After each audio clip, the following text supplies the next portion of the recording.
acute lymphocytic leukemia. This is one of the more treatable ones. This type of cancer, very treatable. Cancer, most common type of pediatric cancer in general. Okay, of all the cancers, this is the most common.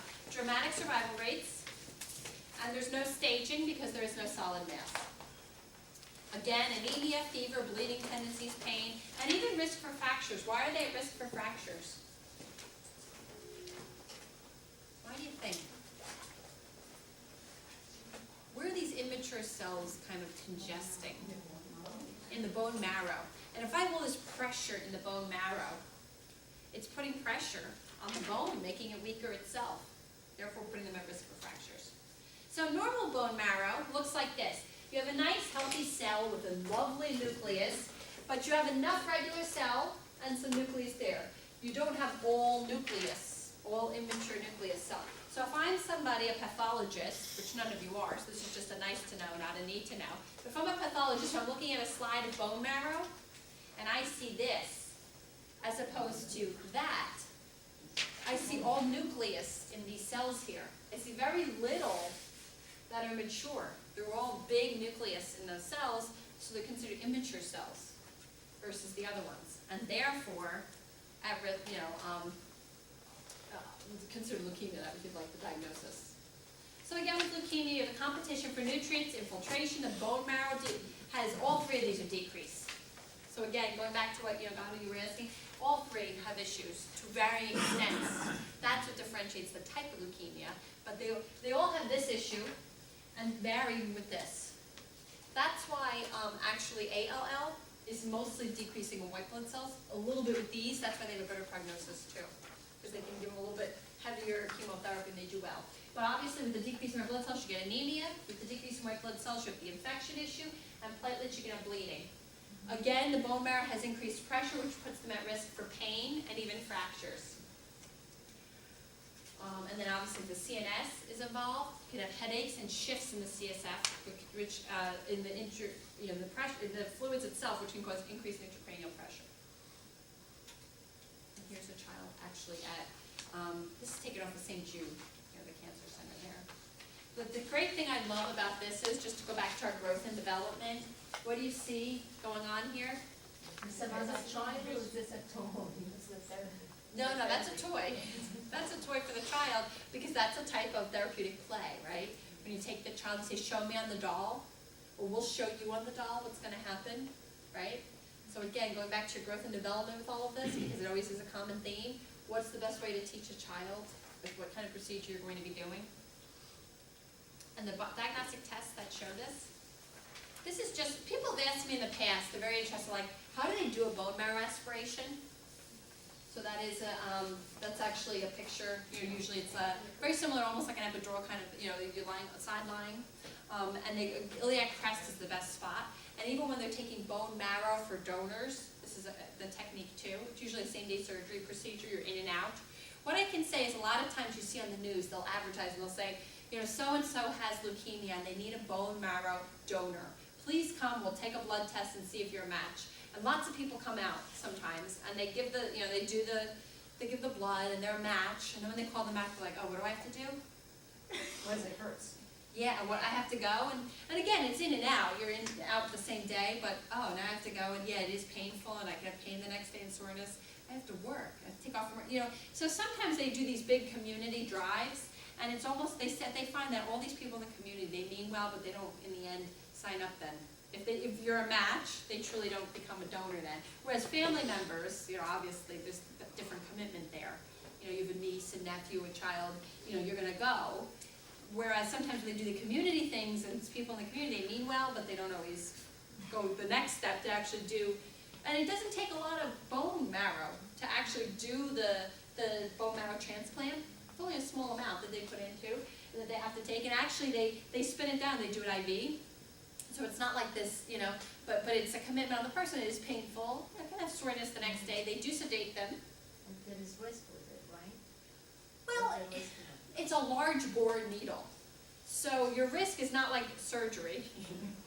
Your risk is not like a surgical procedure risk. It's obviously lesser, But there's a risk with any time you, obviously, as you know, anytime you puncture through skin and you go in and you do a procedure and you're introducing something, there's always a risk of infection. There's pain associated. So, yes, there's a risk, but they really are minimal, you know, overall when you look at other stuff. So I mean, you were gonna say something else? Yeah, but this, they do a cheek swab. Yes. They did a community one, like in every bunch of people showed, did a cheek swab. And I actually got called, not for the woman they were doing it for, but just for some other person who was on the list for bone marrow. And did you do it? I didn't, because it came down to me and another person, they said the other person was a better match. Okay. Slightly better match. But you would have done it. Okay.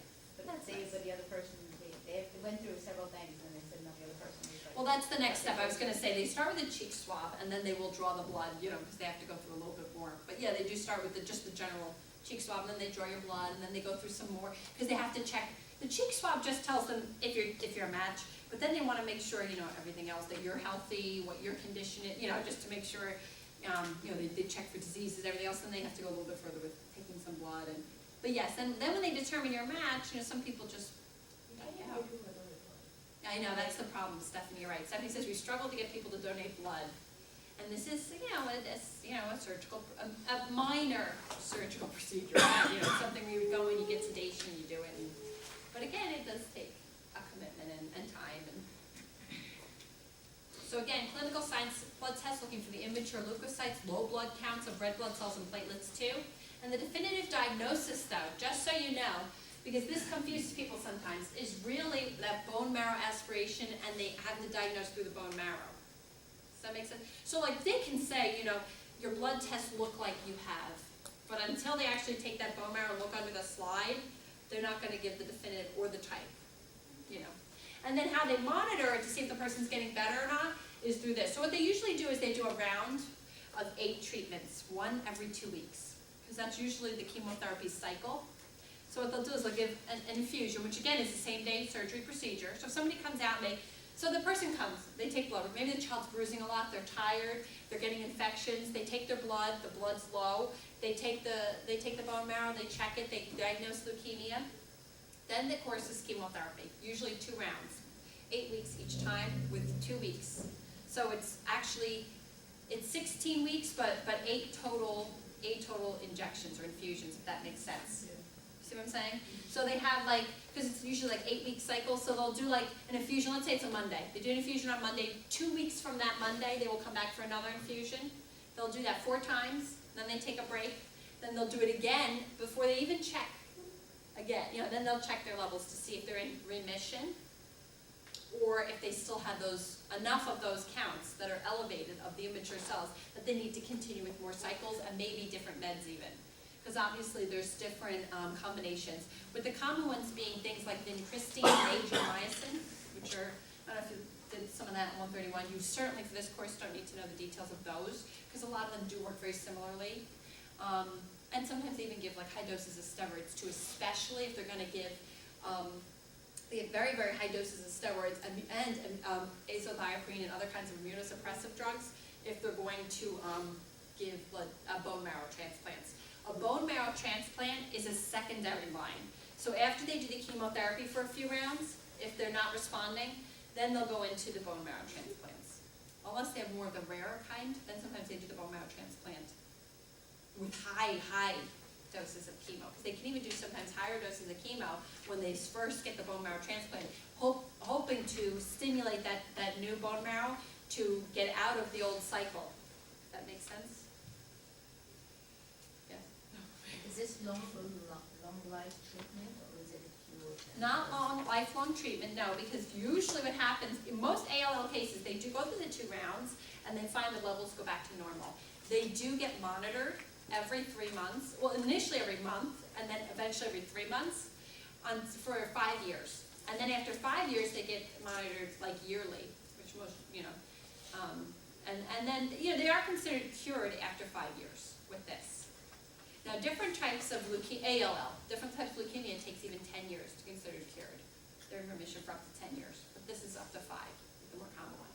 Now, again, don't go crazy with all those details. If you were a nurse who worked in, Memorial Sloan Kettering and did chemotherapy for leukemia, they have different clinics too, like breast cancer, leukemia, then you would know all this.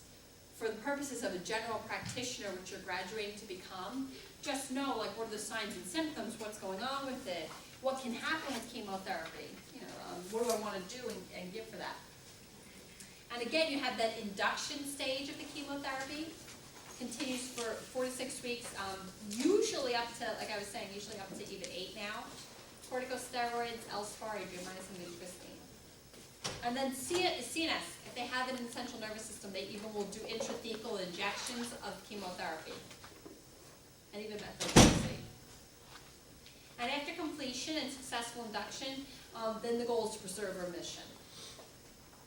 And sometimes if there's a relapse, they have a poorer prognosis. As the therapy continues on, the prognosis becomes poorer actually. And bone marrow transplant candidates are children who've had malignancies that are unlikely to be cured. And they actually now, the umbilical cord blood is becoming big too with this.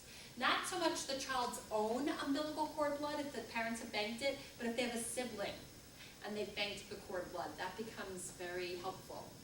Because the child's own is thought to have the leukemic cells maybe in it, or whatever would be causing it. So they prefer actually the siblings' umbilical stem blood. They find it to be very helpful. Do you think that if they save the cord from this kid, Mm-hmm. and then they have this, would they keep it like for other things, or Yes. would they get rid of it? Yeah, they can keep it for other things, even testing sometimes they'll ask.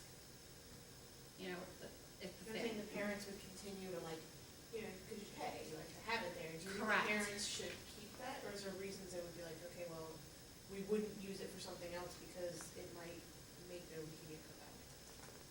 Yeah, I know what you're saying, Stephanie. A lot of times they do find that if somebody has a disease like this and they have their stem cells, they are cautious about using it after that, when they come down with a diagnosis like this, because they do think that those stem cells can convert and have these potential in them.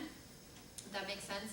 So you're right. Because if they're gonna treat something, did you post something now? Yes, so they don't use that blood, Now, I don't know if they go back to parents and say, since we're not gonna use this blood for anything, do you wanna stop paying? I don't know, I don't know how that all works. But I do know doctors are cautious. What happens is there's a company that takes that cord blood and stores it, and that company keeps it, and you're paying that company. They're not making the choice to use it or not. It's the practitioner, the doctor at whatever facility, Trinitas Cancer Care or whatever. They're the ones who are saying, oh, you have cord blood for the sibling. Let me, let's use that, or let's try to, you know what I'm saying? So it's really between the practitioner and the family about using it. The company that banks it purely banks it and maintains it. So they probably would not come to you and say, oh, we don't need to hold anymore. But you would be a question for the practitioner, because most practitioners I talk to would not use cord blood, banked blood, of a child that has one of these diagnoses.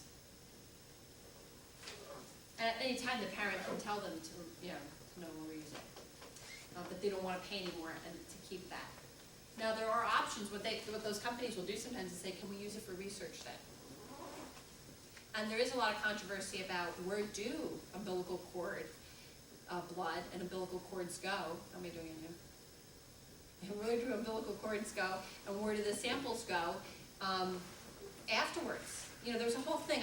And what I would recommend for summer reading, or maybe winter reading, if you ever want to read a good book, is it's called The Immortal Life of Henrietta Lacks. Mm-hmm. Anybody ever read that? Great ethical healthcare book about what happens to our tissues and our cells. Not so much maybe nowadays, but back years ago, not so long ago, and even nowadays with some things, like what happens to your tissues what happens to the placenta? Like, is that the hospital's property? No, you obviously don't want it, right? I mean, some people do keep the placenta, I know that, it was sort of culturally. But let's say you're not. Let's say you're not keeping that cord blood. Let's say you're not gonna have a company. Can the hospital take that and use it, either for research or in a bank, or make money and sell it to a cord blood company who can take it? And shouldn't you get a cut of that money, or should you? What if they used your tissue to develop an immunization that helped people all around the world that they're getting charged for? Do you think you should get a cut of that? Like if it was your tissue. So there's a lot of this, and the point was this Henrietta Lacks, she had cervical cancer, a very aggressive, strenuous type. And she was treated, okay, let's stop it. This is not something I should